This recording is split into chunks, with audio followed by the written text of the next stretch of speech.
Indigenous tribes allied with either the French or British colonies. The Seven Years' War, started in 1756, broke out in Europe mainly around the Holy Roman Empire, but France and England were on opposing sides. Therefore, it was the French and Indian War in the United States. Britain, with the help of the colonies, won at a heavy cost to both.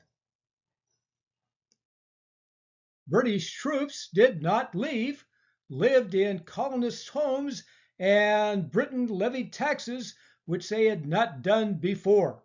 Protests were fierce in Boston, and after a strange tax levy on tea, irate colonists dumped the tea in the harbor, the Boston Tea Party at the end of 1773.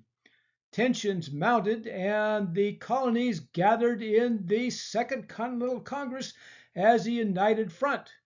British troops fought Massachusetts militia at Lexington and Concord, and the Revolutionary War was on. The Army had soldiers, but providing training and supplies were difficult with a lack of money available.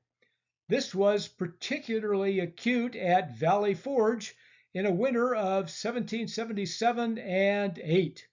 There was little to eat, and some 2,000 soldiers died.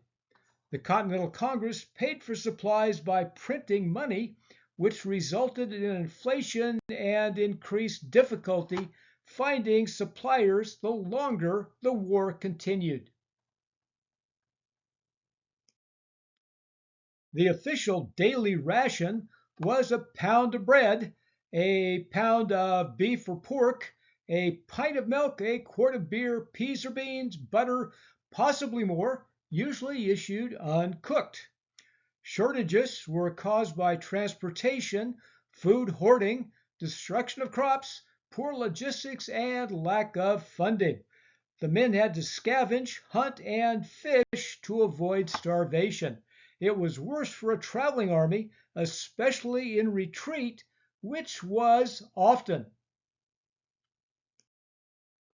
Washington's army had just enough success to attract France and other European countries to join the fight. That did it. They brought supplies, troops, and a competent navy. General Cornwallis surrendered at Yorktown, and the war was effectively over. Negotiations succeeded, and the United States became a nation, granted an underdeveloped country, but ready for the aspirations and villainy of manifest destiny. Louis XIV practiced absolute power, featuring a hedonistic regime of pleasure and excess, ruling for 72 years. His excesses included building the Palace of Versailles with massive water fountains and no pipes to the palace. Perfume apparently replaced bathing. Court rituals kept the aristocrats busy. His Edict of Nantes abolished the rights of Protestant Huguenots. The tax system was regressive, inefficient, and corrupt, supporting the extravagant spending and questionable wars. Public offices were for sale, including tax collectors. French farmers, vintners, and cheesemakers produced superb products. Merchants moved the goods efficiently, and French chefs became superstars of haute cuisine. For Louis XIV, food meant gluttony. He ate alone, surrounded by courtiers. Soups for starters, pheasant, chicken, mutton, and gravy, ham, boiled eggs, salads, pastries, pies, and fruits. Oysters, salmon, and sardines on fast days.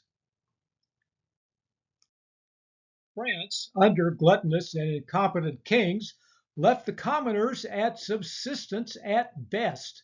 The incentives for economic and financial success did not exist. The Estates General, a representative assembly, was called in May 1789 to manage France's financial crisis under Louis XVI. Poor harvest and rising bread prices left Parisians near starvation. July 14th, 1789, an angry mob attacked the Bastille for firearms, resulting in many deaths. Royal leadership was lacking, with little hope for recovery. Angry women marched the 13 miles from Paris to Versailles on October the 5th. The king was unprepared, an astounding lack of even modest competence. The guards failed to protect him, and the royal family was forced to make their way to the Tuileries Palace in Paris.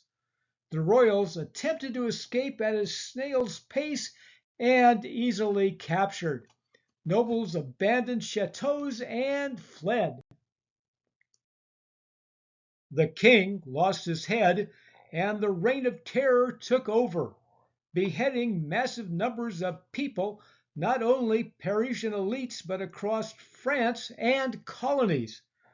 The chaos eventually led to a military genius, Napoleon, who declared himself emperor and conquered much of Europe. His tactics were living off the land and achieving quick victories. Failure came with attacking Russia in the War of 1812. It took an immense army and massive logistics. Arguably, his downfall was lack of preparation for needed supplies and Russian tactics. Attacking Russia is a bad idea.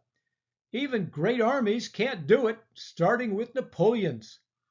Russia's strategy was not to defeat France on the battlefield, but destroy all available food in his path and not surrender. Once again, it was food, food, food. Napoleon had almost 500,000 troops, of which about 350,000 died. More than half died of starvation-related factors. Napoleon planned the logistics, which included massive supplies. It wasn't enough, and the chaos happened with his retreat back to France.